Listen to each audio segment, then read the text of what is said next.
Okay, we're holding over here in this idea that we left off with, which is frighteningly, it says that when Hagar was mistreating Sarah, she got upset with Hagar, and she exiled her, and she told Avram, send her away, and Avram allowed for such a thing to take place as well. And as a result of that, Hagar goes out into the wilderness, and she's all by herself. And the Malach, the angel, Hashem, comes along, and he says, Hagar, don't worry. I've heard your cries. You have nothing to fear. I'm going to give you a son, and that son's going to be a para adam, a wild. A para is really like a donkey, a wild ass, a wild donkey of a man, and don't worry, that boy is going to be a great nation and is going to cause the children of Sarah and Avram a lot of grief over the generations throughout history.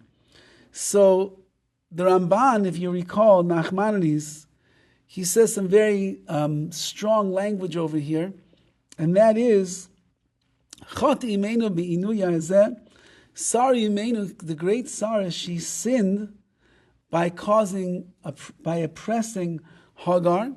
V'gam Avram ba'inichal asas ken, and so too Avraham made a mistake by allowing Sarah to do such a thing. U'shama Hashem el aniyah, and Hashem heard the cries of Hagar. V'nasan la ben, and he gave her a son. She'peradon is going to be this wild man. La'an la'iseh Avram, to afflict the offspring of Avram and Sarah, b'chol minei inu, with all different types of oppression. So you see that what? That Sarah Imenu and Avram, again, the Ramban is saying over here, and as we mentioned, if the Ramban wouldn't say it, we would never have the audacity to accuse them of making such a mistake. But he's saying they made a mistake over here, and as a result, we have to deal with the backlash, which is the nation of Yishmael. So he continues over here, and he says over the following idea. It could be that we read this last time, but I just want to recap so we understand. And he says like this: the fact that his name is Yishmael, which is really a future tense. Yishmael, his name, his cry will be heard by God. It's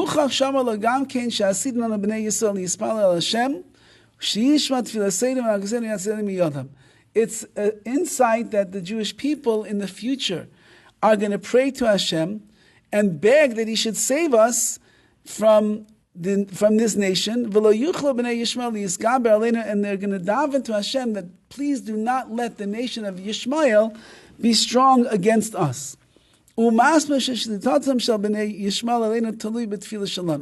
sounds like he writes that the power of the nation of Yishmael to be able to be triumphant over us depends upon our prayers. If we daven to Hashem, they cannot be strong over us. And if we will not daven to Hashem that He should rescue us from the nation of Yishmael, then they will overpower us. But we need to explain this. If the reason that we're being punished with Yishmael is because Avram and Sarah made a mistake, the way that they dealt with Hagar, and that's why Yishmael has such a power to take retribution from us, because of what was done to his mother. So then how do our prayers nullify the power of Yishmael? Meaning, he's asking a pretty simple question over here. Why is there a Yishmael? The reason there is a Yishmael is because Avram and Sarah, the way the Ramban says, made a mistake. They were too harsh with the way that they treated Hagar. And as a result of that, she goes out in the wilderness, she's crying. And Hashem says, don't worry, I heard your cries. You know what? Because they mistreated you, I'm going to give you a son that's going to mistreat them. So he's asking the question, well, if that's the punishment that we're going to receive, so then why is it that our prayers could rectify that situation. If this is the punishment, and that's how it's going to be, then that's how it should be. So how can it work then that our tefillah, our prayers, is going to override the punishment that the Jewish people are receiving? Now you might say, well, that's the way that it always works. Prayers always override the punishments. They can always change the situation. But he's not coming with that as like an obvious answer. He's coming with the fact that measure for measure, you deserve to be punished. And once you deserve to be punished, so then why should we have the ability to overcome that with our prayers? So we'll have to see. So he says like this. Be'ikar masha insa Sarah as Hagar, this idea that Sarah afflicted Hagar, Kasav Riva, one of the great sages known as the Riva, writes in his commentary on the Torah, and he says it in the name of Rabbi Eliakim, who was another one great sage. Tam bedavar heich tzedekes kshera oisekach. How could such a righteous woman like Sarah do such a thing? Meaning, the holy people in the Torah, we don't look at them to make such trivial mistakes. We would call it. We learn from their ways because of their perfection. So the Torah now is highlighting over here a mistake that Sarah made, which seems so beneath her dignity. Somebody upsets me, so I take revenge upon them? I mean, that's like childish. Sarah Imenu, the great Sarah who's waited 90 years to have a child, who prayed with all of her life, and she was the most spiritual woman in the world, she's taking revenge against a maidservant from Egypt? Why would she do such a thing? So the reason that Sarah was taking revenge, so to speak, is because Hagar, the maidservant, she was oppressing Sarah to begin with. And she was making fun of her. Because why? What happened? Because remember, Hagar is the maidservant. Sarah is married to Avram. They're married for many, many years and they don't have children. So Sarah says one day, you know what, Avram, it's not fair that such a righteous man like you should not have a child that's going to follow in his footsteps. So apparently we can't have children together. So you know what? Why don't I give you my maidservant Hagar? She's like a princess from the land of Egypt. Let her birth and bear your child.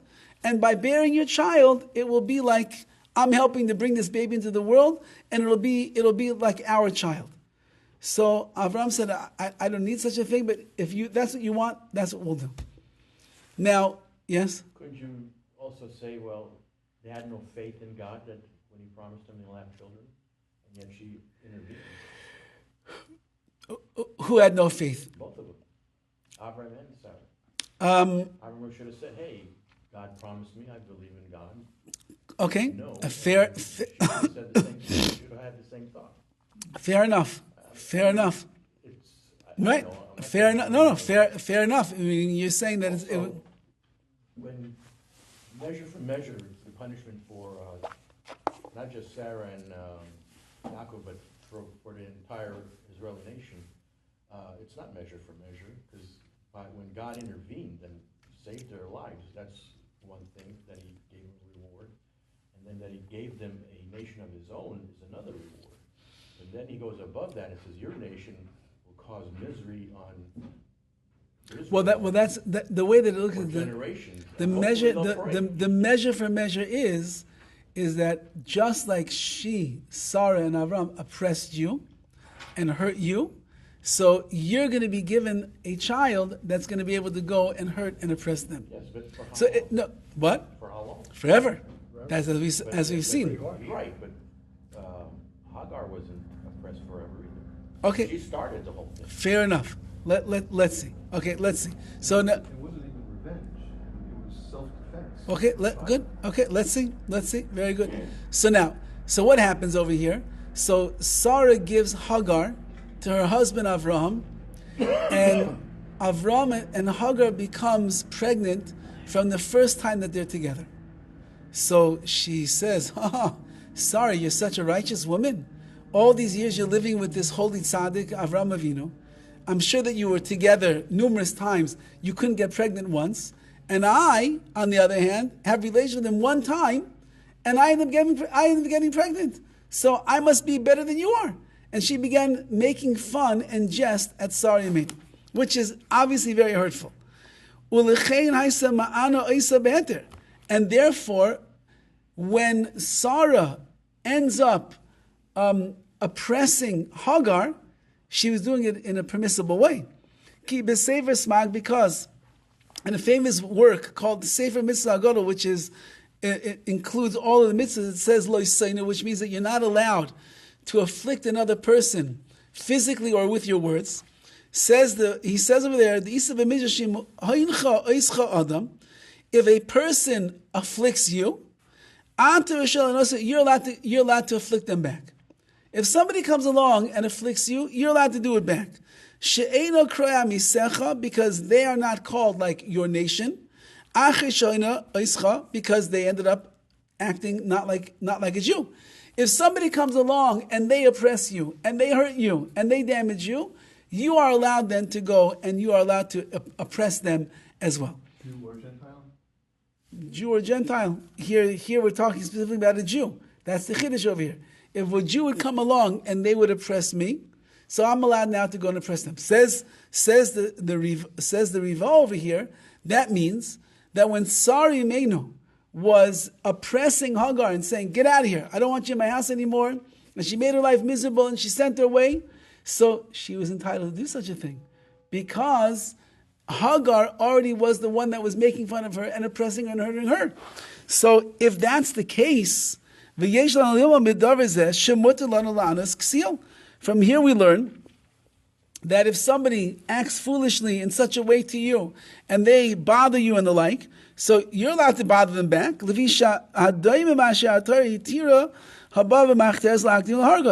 like we have the famous concept in the Torah. If somebody is coming and they are burrowing their way into my house in the middle of the night, and they're coming to rob me, and I now stand up in the middle of the night and I say, "Hey, what are you doing? You come to rob my house?" And the guy is brandishing a gun. I'm allowed to shoot the guy and kill the guy for my own self-defense. Someone's coming to kill me. I have a mitzvah to defend myself, and I can kill them. I could kill them before they get me. So do the same thing over here. Just like I'm allowed to act in self-defense when my life is on the line, so too he says, I don't have to withstand damages from this person. He's going to shoot me. He's going to take my money. I don't have to do that. I'm allowed to save myself. So too,